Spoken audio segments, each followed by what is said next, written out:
Nice. There we go. Oh, look at you wearing the proper party shirt. Oh yeah. This is ironic. I was just in the gym. It's my gym shirt, and believe it or not, only one person recognized it. Yeah, he's like, Oh, yeah, he looks well off, man. He's talking about it. He's kind of like he sees it, but I could tell he doesn't own much. You know? yeah. All right, welcome to Crypto Santa Claus Christmas in July, even though it is almost April. Yeah. Yeah. April. All right, so can you see my screen right now? Yeah. Perfect. So right now, this is Bitcoin. And what I have here shown is a green line that basically marks an all-time high. And we're just using that as a support and resistance line. So currently, we are just playing around that line. This blue line I have set up as the halving. And coming soon to the halving, before the halving, I have a little purple line. Now, I'll explain this purple line here in a second, but um, this whole chart that I did is an inspiration from Waters, and I'm gonna try to see if I can get my friend's channel up because my friend also helped me um come up with or like actually do the TA side of this for what we're going to show. And what we're going to show is the different halving cycles that have went on, and we are going to compare that to the other halving cycles so that we can understand what the giant macro picture is going to look like. And then on top of that, we're going to show some esoteric type TA instead of your traditional TA. Okay. Me, I personally like the traditional logical TA, but for some reason, this esoteric TA has got me very questionable on how all of this is supposed to work out. And but that purple line there that we see Okay. is the solar cycle. So that's going to be a solar total eclipse. And what that represents is bullish momentum. Mhm. So as we get closer to this halving, my guess is that we are going to probably push up to probably around 90K, somewhere around here. Mhm. Um, so we may fiddle down a little bit over here. So we might go whoop and then go whoop. But I think by the time we get to the halving, we'll probably go down a bit. Um, but we'll explain this. Purple line is the having, right? Blue Okay. line is the halving. All right. So I kind of put my friend up here. Shout out to Kyle Morpheus for helping me out on this. So there we go. Quick shout out to my homeboy. To now show the cycles. This is the current cycle that we are in, and there should be another blue line coming up. That blue line here was our halving for this one cycle. I'm going to zoom out a little bit so we can see this a little bit better. And so you have one entire halving cycle from this blue line to this blue line. And so here's what we're going to focus on. These colored lines that I have up here. So this pink line represents, as I said, was a solar eclipse. It's a solar total eclipse that is important to note. It's only on the total eclipses that this stuff happens. But we have one, and what do you see here in the chart? It just went up during the solar eclipse. Then the moment here, so this gray line is going to represent a lunar eclipse. And what happens as soon as we got the lunar eclipse, it dropped. We got another solar eclipse coming up, and for whatever reason, that ended up marking the very tippy top. And then the solar eclipses made it drop. And as we get closer to this lunar eclipse, it may even or not lunar solar eclipse. It may even be that instead of me saying that we go to 90, maybe this run up is related to this because we had something different happen this halving cycle, which was it was the first time before it even reached it that it touched the previous all-time high, and we ended up breaking it. Yeah, so with this solar cycle that's coming up here, I'm just estimating that we probably will end up doing something that we've never done before. and go to like an even like a really big all-time high. And I mean not big, but like 90,000 is where I'm estimating. And I'm just guessing that out of pure I know it's a mixture of speculation and then also just kind of like breaking down where the numbers kind of lie. And it's just, I don't know, it's hard to explain, but my head just feels like 90K seems like a good psychological level. I think that's a good way to explain it. Then we Can have I? this side. Yeah, go ahead. I'm gonna add my uninformed idea, just going off of this, just judging off of the previous solar cycle and how low we was back in, like, it was probably about 10,000, 15,000 Bitcoin. Hmm. And now we're dealing with the ranges of 60,000 Bitcoin before the halving. Hmm. And we see how from the past halving, we went from 10 to 60. Yep, That's a huge increase. that's a So huge increase. with that imagination, I would think that we will go possibly to 120. Yes. My speculation is 120 between 120 and or 110 actually to 180,000. Somewhere between that range, I think is where we're going to top off at. I'm not entirely certain if if at a later time, because I think I got this mapped here. Oh, okay. So we'll probably have, so like I said, this purple is the solar, then the halving. This white line that I have, that actually is nothing really related to anything. I just Mhm. placed that in there because what I noticed is that the moment we have a halving, and I said that it's a roughly a gap of like 2 to 3 months. This is Mhm. your 2 to 3 months before you get the ramp up. Okay. So I'm just assuming based off of that 2 to 3 month gap that this would be somewhere where we have a ramp up, another ramp up. Over here, But over, yeah. yeah, but we also have these gray lines. So that one is a lunar, and so we're gonna crash somewhere, and then this yellow line is going to basically mark our all-time high. So just to kind of show it from over here, white line, and then this yellow line is our ramp up period, and then this is our all-time high.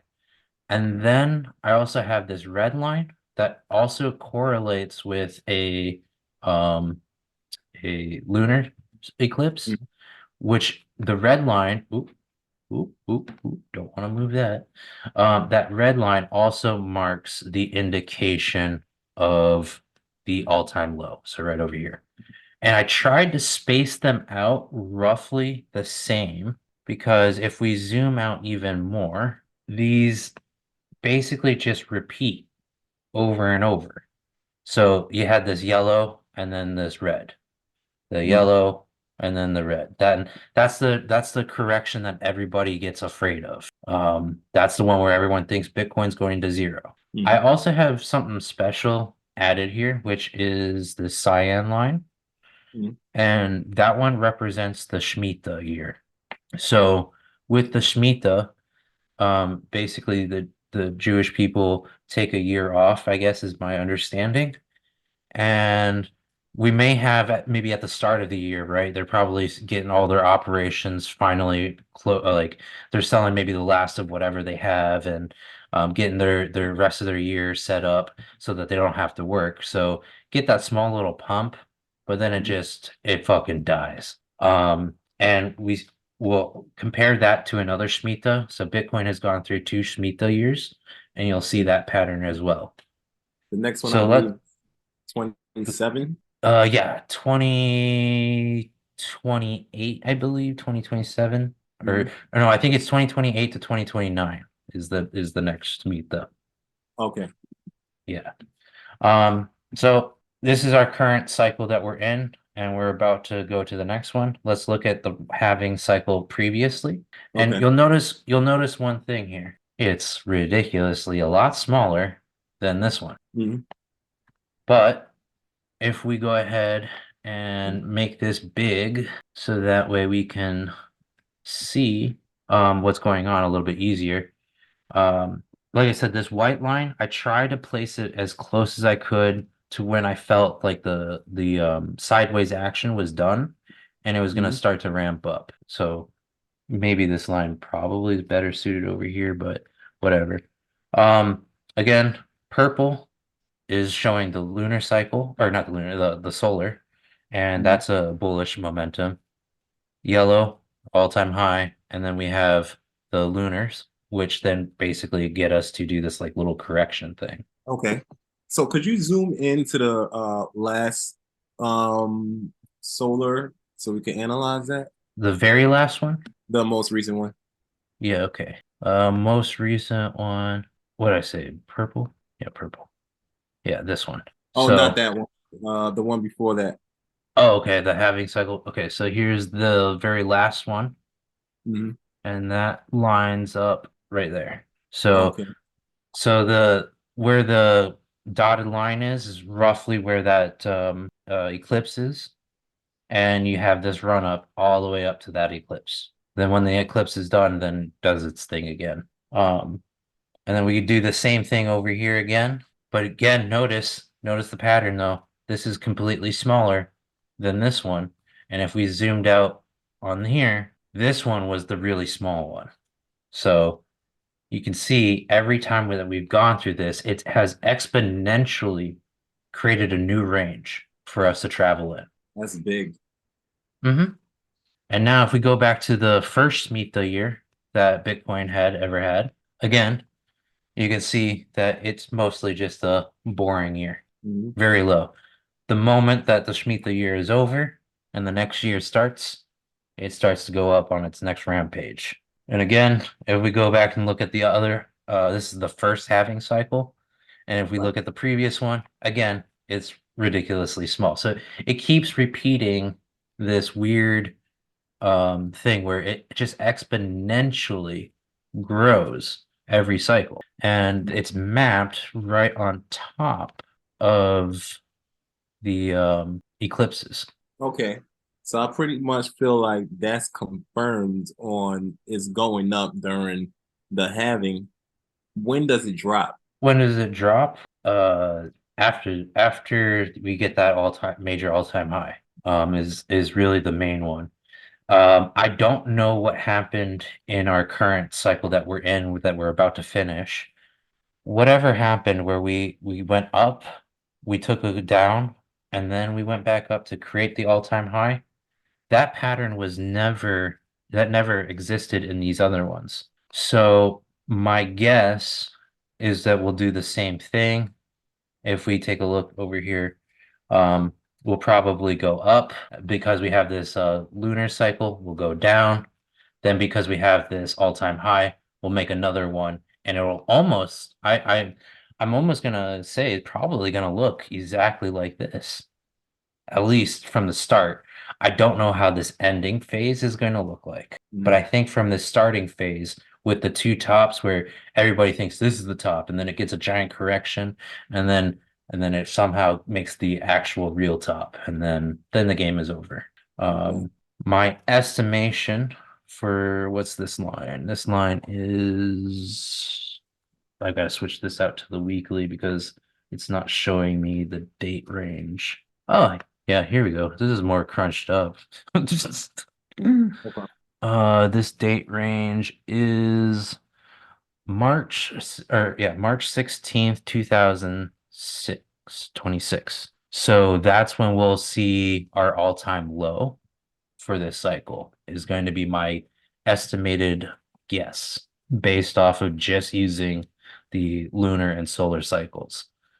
And then the all-time high will probably happen somewhere around May of 2025. So next year, somewhere around May, June.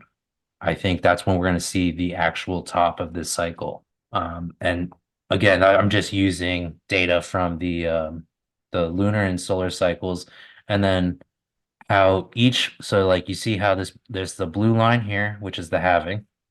Mhm. The yellow line is the all-time high. So that's like maybe an inch or like maybe no, centimeter or so on my screen of length. and it's Mhm. almost the same distance between not these they're not exact, but they're almost the same distance of time between this halving and this all-time high, this halving and this all-time high. So if these previous cycles have done that same pattern and we decide to replay the same pattern for this next cycle, then the halving and then the all-time high. And I think that's going to bring us in May or June of 2025. May or June or 2025, that's when things will go back up. Oh no, I mean things will go up like, but I mean that will be your all-time high. So like think of our previous cycle here or the cycle that we're in right now.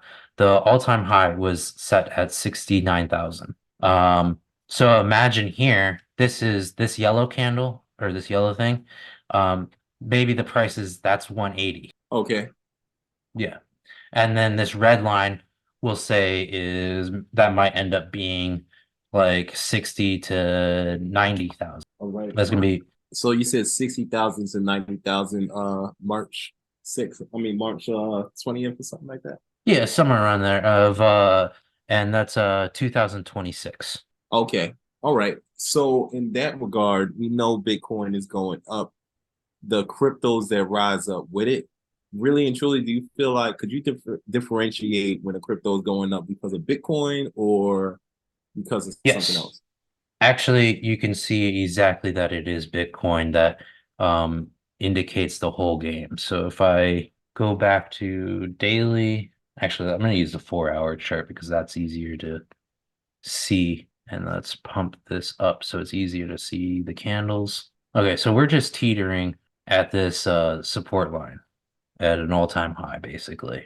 Okay. Um, and the if I can, I really wish I could have a mouse at the same time as my camera because I can't. This using my trackpad is so hard. I'm trying. Okay, that should be fine. Um, if we take a look, not you, because you're breaking the standard right now. Let's just take a maybe. No, let's sure, whatever. I'll pick this. This candle here, red, red, green. So it's going up, goes halfway down, and it's like maybe a nub, right? Well, that's the same. Oh Yeah. my God. It's the same thing. Like the green candle, then the red candle, and then the nub. And then let's see if we can see this M. Probably not on this one. They don't follow it to a T, but essentially, whatever major moves that Bitcoin or whatever moves in general that Bitcoin decides to make, the rest of the market is going to follow it to a degree. And Okay. So so, uh, go ahead. no, go ahead. Okay. And so like if they follow it very closely, then what you could do is basically then make your assumption. So like if we take a look at render, I can make the assumption that this will all play off the way that I needed to play off when Bitcoin does its thing. So right now my gut is telling me that we're going to have a correction here, but the correction is not going to be very long.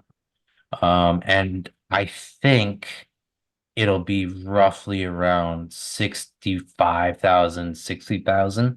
At the very worst case, 55, but I don't really see it going that low, Right. just because of the solar or the solar eclipse that's coming up. But essentially, what that would do is then hopefully, if I'm praying that, or if I think Bitcoin is going to make this correction, then I think more than likely the altcoins are also going to have a correction. And I mean, like I said, they don't always play out. Like if we were to look at the Solana, that one has a different pattern that's being played out right now. So it's not always 100% true. Um, but it might be that for right now, Solana's doing its own thing. And then maybe later on, Solana goes back to doing the macro trend of what Bitcoin decides to do. Okay. So I Say shouldn't say Matt. Go ahead. we say rise or bolts. Yes. So this is the ringleader that basically dictates how the market is going to flow. I think we've got about 10 more minutes or about 8 more minutes. All So right. we're gonna do So some yeah, I want to get quick it rap. more. Quick. Yeah, go ahead. I want to get more into soul. Since we discussed and you covered about the Bitcoin having and how its impact on the technical analysis is very similar from the last Bitcoin having, and it kind of looks like we're gonna go up, and there's eventually going to be a correction. So right now we're mostly altcoin investors. We don't have much Bitcoin, but as you know, we are aware that things follow Bitcoin until full utilization of these altcoins, of utility coins. I'm a utility coin maximalist. You know, proper party XRP is not a security. So what I want to look into more is the how Sol is going up in value, crazy, going up in price. Where's the top ideal, where's likely the top and when is likely to crash in accordance to how Bitcoin's been moving? Yeah, so I'm gonna say I'm gonna pass with the how Bitcoin is gonna be doing it because I'm not entirely certain where to map it for the correction simply because it's doing its own thing. But what I will say is then we go back to just standard TA, and what I would want to look at is how is the MACD and the RSI doing? And the way that everything has been playing out, and the candle size. The way that everything has been playing out with this thing, it's just been creeping with very, very, very small candles. And from time to time, you get like maybe one of these larger ones. So if I mapped out one of these larger ones on top of where we're at, probably somewhere around 230, 240 at the most. But I don't think it'll get that far. I think maybe 220 to 230, I think is the most realistic range because our RSI is relatively overheated. And what it can do is it'll go to 90 to 100. And if it does that, then we're looking at anywhere between 220 to 230. So we're seeing whether or not it's going to correct. But because it's been creeping and it's been doing small candles for its momentum. I call this chasing the breakout. Like that's what I try to do. Um, and the breakout candle, there's really no breakout candles for this entire process that it's been going since it was probably around $50 when it first Mhm. started going. No, $30, $20. So during this whole time, it's literally not had a real good breakout candle. So if that breakout candle comes in and we're already pretty overheated on the RSI, then that breakout candle most likely will be a downside candle rather than an upside candle. Right. So that's what we're looking at and really focusing on for at least Okay. for Solana. Right. Um, what would you say is unique about this chart? Unique, probably just it's been slow creeping right now, and everything else has larger type cycles or like larger type momentum. Like I can place this on a line here or like these support and resistance lines, and we could see breakout candles happen. Like, like this Yeah. one over here is a good breakout candle. This one's a really good breakout candle. So right now I'm waiting for this to go and correct and probably reach, well, 950 is where we're gonna first reach our support and resistance line, our first major one. And then if we're lucky, we will most likely get an entry point to buy somewhere around here. I'm guessing the most logical is about $8 is going to be our buy point. Yeah. All right. And in my take is I'm more of a macro perspective, investor, and I take some of the wisdom of waters above, and it kind of coincides with your observation as well. And you said it's a little unique how things are just creeping on up, and it's creeping on up. And in my Yep. view, this coin is manipulated, and you mentioned, so I must talk more esoteric. You mentioned the solar Mhm. cycle and everything like that. How about the idea that that big candle going down, since there hasn't been a big candle going up, would be around where the solar cycle starts. For a Or red candle? yeah. Okay, so the moment that we see the solar cycle end up or happening, it usually after like right after it's done. Mhm. So as soon as we get to here and we get to the halving, at the halving, we could potentially have that giant dip down. I'm very wary of like, do we hit 90K? I don't know why 90K is ingrained in my head, but do we hit 90K before the halving? Or is this somewhere near maybe this white line instead? Mm. So I'm still trying to figure out exactly how, like I can't guess the price, but I can just kind of get an idea of where the momentum will be. And that's my best way of going about it. And then I just kind of use gut for the numbers. Okay. Yeah. All right. Also, we got one more minute, so All right. do So yeah, that's our kind of observation when it comes to Bitcoin. What I'm getting out of this is all tides ride with Bitcoin, and I've been holding on to Soul for a long time. I'm not trying to take another ride down and ride that back up. Of course, I'm gonna go ahead and just take all of my profit and go back in if I see a nice entry, a nice entry to get back in when it drops. So I'm at the edge of my seat while everybody's excited. I'm nervous, you know, trying to catch that shit before the dip. And there's a lot. I feel like the coin is ritualized. I'm saying, like, hell yeah. why is everybody invested in this coin when everybody was talking shit about it? You know, so it might be somebody, a whale, just causing those small candles